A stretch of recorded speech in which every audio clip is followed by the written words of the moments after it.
Hi, I'm Eric. And I'm Dick. We are the Annuity guys. Dick, today we're looking at outcome-based planning and how they can be utilized, how you can use outcome-based planning with annuities.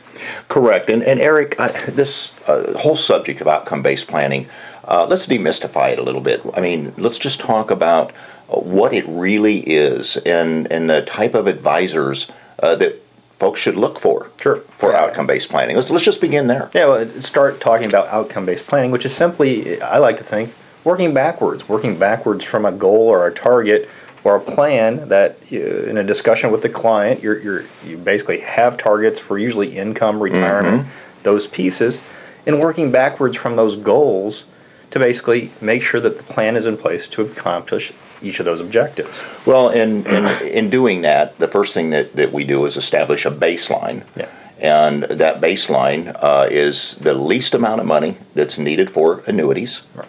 And then multiple successful outcomes. And that's really where the outcome-based aspect of it is we don't want to end up on just one or two solutions, but get the client in a position where they can be very comfortable with multiple solutions so that they can be part of the planning process and objectively choose what's best for themselves. Right. I mean, when we come to talking about the outcome base, there's lots of different pieces that you could plug in that would be successful in any one of those strategies.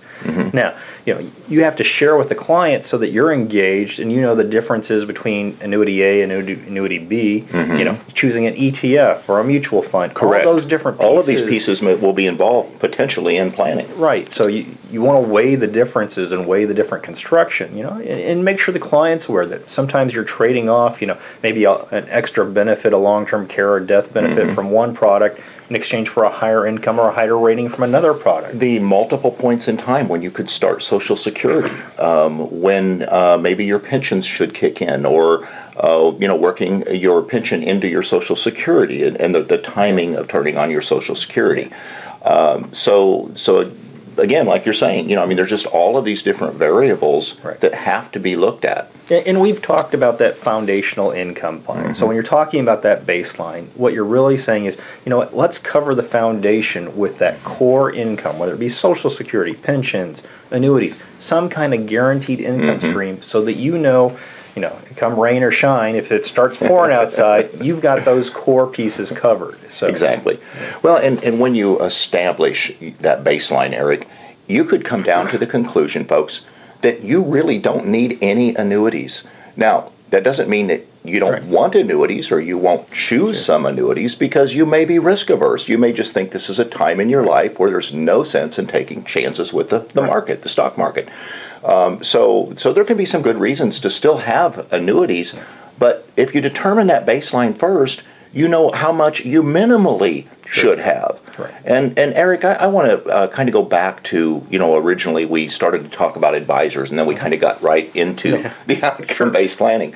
But this is the biggest challenge I think that folks have. Choosing an advisor. It is. The right advisor. Exactly, because there's so many nuances that the average person just doesn't understand.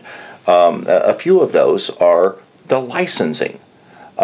A lot of advisors can give cursory planning that goes along with annuities. I mean, their stockbroker can do cursory planning. Their registered representative, which sells securities and annuities potentially, can do cursory planning. But to do sophisticated outcome-based planning, you really have to have a special license.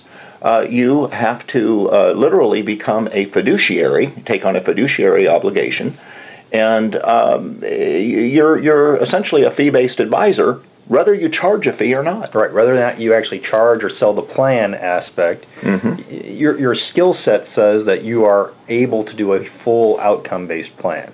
And correct. And we should say, outcome is our word for it. Yes. You can do a full, basically, financial planning as a I guess Series 60, you're getting complicated here, 65, 66. Yeah, 65 is typical. Yeah, so having that planning degree, if you want a certification, allows you to basically help somebody through the whole process. Now, correct. We're just one variety of planner, and in our world, we believe annuities have a piece or have a role in that planning process. Yes. We don't say, well, you can't exclude them or you don't always include them. We just want to take basically a more balanced or objective look in how we approach financial planning. And what the internet is full of, and folks, I'm sure if you've been on the internet at all, you've experienced it, and that is that everywhere you look, someone has that one best annuity or two or three best annuities, that one best solution that you should consider. Right. And what folks do, and we experience this all the time, Eric, is they get themselves in between two or three planners. Because, I mean, isn't that the way we buy a car? Sure. We go to three car lots. Different dealers. Or washing machines, whatever it is. We tend to want to do comparison shopping. So we think that, maybe in the annuity buying process it would be similar. But it doesn't always work out that way because you end up with, the typical retailer mentality where three different people are showing you three different things. They're all saying that they absolutely have the best solution. I can get that for you cheaper. I can get you that color. I can get you whatever you want. We can get that for you. But what folks end up doing mostly is going with the most persuasive planner and not the best solution. Yeah. And when I say planner, I'm saying that very loosely because it's probably the most persuasive salesperson, even a well-meaning. So if folks can have multiple solutions that all have successful outcomes, based on guarantees, based on certain probable type potentials, they can make a much more intelligent decision on their own. And I think that most folks feel that if they can keep some control of the process, they're going to be happier with the outcome. Well, most definitely. With their decision. And what I see most often, and it's I call it the prom analogy here. Most often, you want to stick with the person who brought you to the dance. Yeah, that's right. Your accumulation specialist, the guy that you've worked with for the last 20 years. Yes. You've built up this resource, and there's nothing wrong with them. You probably have a great relationship.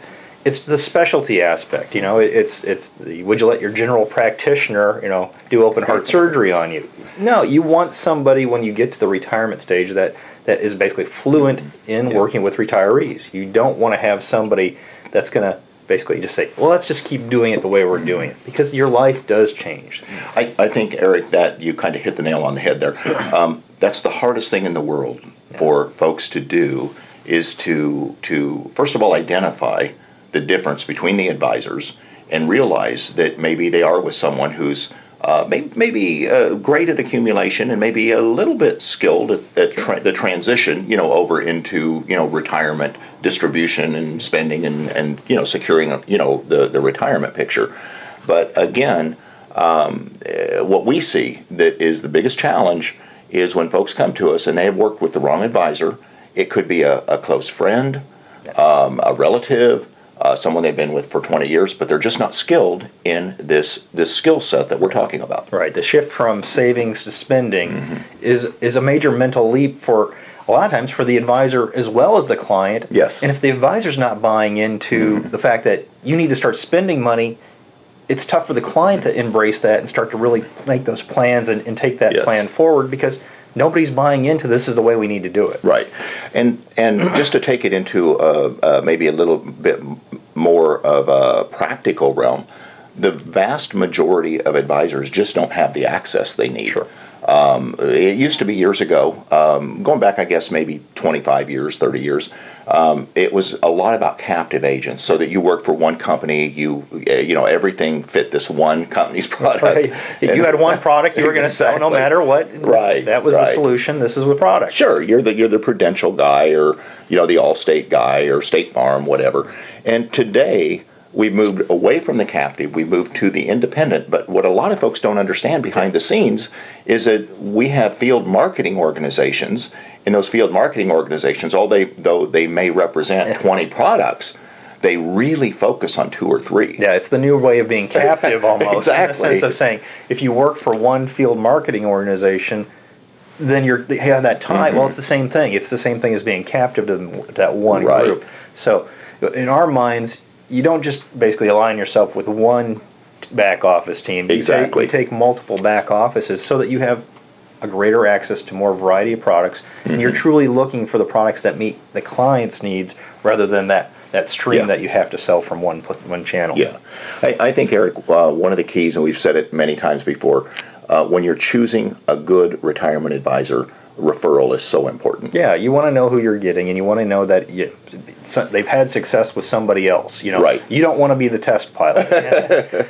So the more you know, the more information you have that they've been able to successfully implement these types of plans for other people. Well, it goes a long way. And you can get referrals from other professionals. You can get, I mean, the annuity guys, obviously, we have a referral service, so we're one of those type of people.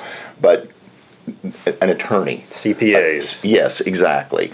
Potentially talk to the clients of the advisor, and it's more than just experience; it's education. Are they a student of this industry? Yeah, the fact that they've been practicing for 25 years does not necessarily mean that they're the greatest, basically, financial planner. It should be important. Means they've been doing it for long. Right. But if you do 25 years and you do it wrong all the time, it doesn't help. No, that doesn't help. We like to think of ourselves as spending a good period of time, basically constantly re-educating ourselves, because it's a changing industry. The research is changing. The products are changing. If you don't dedicate the time in the educational process to being the best planner you can, then you're going to miss the boat as well. Well, a certain portion of every day, Eric, as you well know, goes into studying all of the changes, the current changes in products and the way they fit together, and developing a strategy that's different than the one that maybe we were using even in the recent past. Yeah. So if someone doesn't devote themselves to becoming what we call a student of the industry, that's not a planner that folks are going to want to work with. Ultimately, you want somebody that has a holistic approach. They look at the whole you. They work for backwards. You've got your outcome in mind, and let them work with the whole picture in order to build the best products and the best strategies for your retirement. And I think, Eric, that's what we call outcome-based planning.